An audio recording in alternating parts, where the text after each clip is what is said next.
नमस्कार दोस्तों, बाड़मेर जिले की इस समय की राजनीतिक बड़ी खबर बताने जा रहा हूं, जिसके अंदर मैं आपको ये जानकारी दूंगा कि सीयू के अंदर जो राजपूत प्रत्याशी चुनावी मैदान में थे, उनको लेकर के एक बड़ी बैठक का आयोजन किया गया। और यह बैठक जो क्षेत्रीय जो संघ का कार्यालय था वहां पर आयोजित हुई और समाज के बाड़मेर ही नहीं, आसपास के कई जिलों के गणमान्य नागरिक वहां पर पहुंचे। और इस बैठक की अध्यक्षता जो थी वह क्षेत्रीय युवक संघ के संरक्षक भगवान सिंह रोल साहब सर के द्वारा। और बैठक के अंदर बाड़मेर रावत त्रिभुवन सिंह और जम्मू कश्मीर से मंत्री और भाजपा के प्रभारी वह भी उपस्थित हुए और सभी ने यहाँ पर अपने अपने वक्तव्य रखे और समाज को एक जाजम पर बिठा करके किसी एक प्रत्याशी के नाम पर सहमति बनाने की कोशिश की। लगातार 5 घंटों तक चली इस कोशिश के बाद में आखिरकार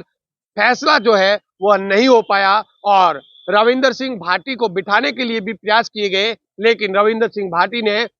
जब यह फैसला भगवान सिंह रोल साहब सर पे छोड़ा तो भगवान सिंह रोल साहब सर ने कहा कि यह जो बैठक है ये राजनीतिक बैठक है, हर एक की अपनी अपनी महत्वाकांक्षाएं होती है और इसमें समझदारी समाज को दिखानी चाहिए, प्रत्याशियों को समझदारी दिखानी चाहिए। सभी एक ही जाजम पर बैठे हैं, सभी एक भाई है और एक दूसरे के रिश्तेदार है, इसलिए किसी एक के ऊपर निर्णय कर देना चाहिए। लेकिन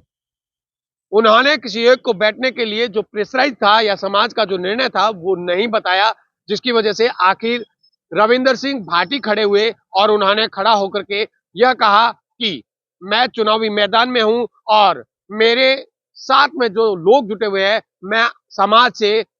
झोली फैला करके वोटों की अपील करता हूं। इसी के साथ ये बैठक समाप्त हो गई और लगातार 5 घंटों तक जो समाज के लोगों ने, जो समाज के नेताओं ने, जो असामाजिक लोग थे, उन्होंने कई तरीके की बातें की, कई तर्क दिए, लेकिन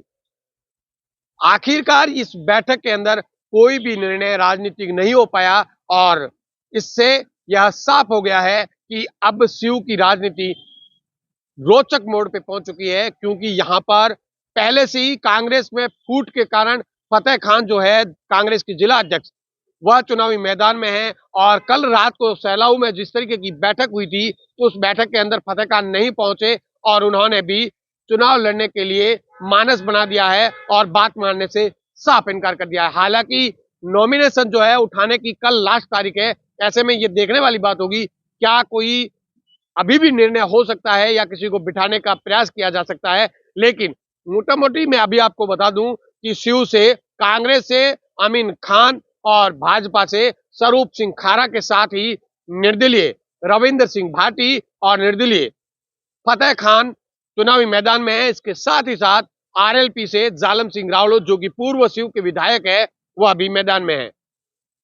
हालांकि जो समाज के लोगों ने जिस तरीके के तर्क दिए, जो बातें की, वो वाकई बहुत ज्ञानपूर्वक थी और इसमें समाज एक जाजम पे अगर बैठता तो आने वाले समय में समाज को राजनीतिक रूप से कई फायदे मिलते, लेकिन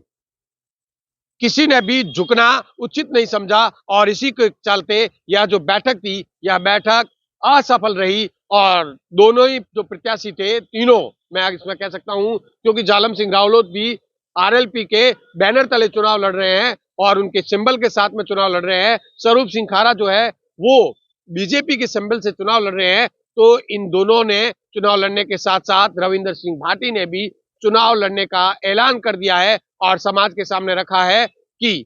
मैं तो मैदान में हूं और मैं समाज से ये अपील करना चाहूंगा कि मेरी झोली में, मैं आप सबसे छोटा हूं और मेरी झोली में वोट डालें। तो अभी ये देखने वाली बात होगी क्या रविंदर सिंह के आज रात में और कोई समझाइश हो सकती है, जालम सिंह से कोई और समझाइश हो सकती है या नहीं। लेकिन अभी तक की जो तस्वीरें सामने आई है, इससे साफ जाहिर होता है कि रविंदर सिंह भाटी चुनावी मैदान में है, भाजपा के स्वरूप सिंह खारा चुनावी मैदान में है और जालम सिंह रावलोत चुनावी मैदान में है, अमीन खान मैदान में है, तो फतेह खान भी मैदान में है। ऐसे में अब पांचों के बीच में ये मुकाबला होगा और कौन सा प्रत्याशी जीत करके सामने आएगा यह तो आने वाले 3 तारीख बताएगी। लेकिन शिव की जो राजनीति है वो बड़ी रोचक मोड़ पे पहुंच चुकी है।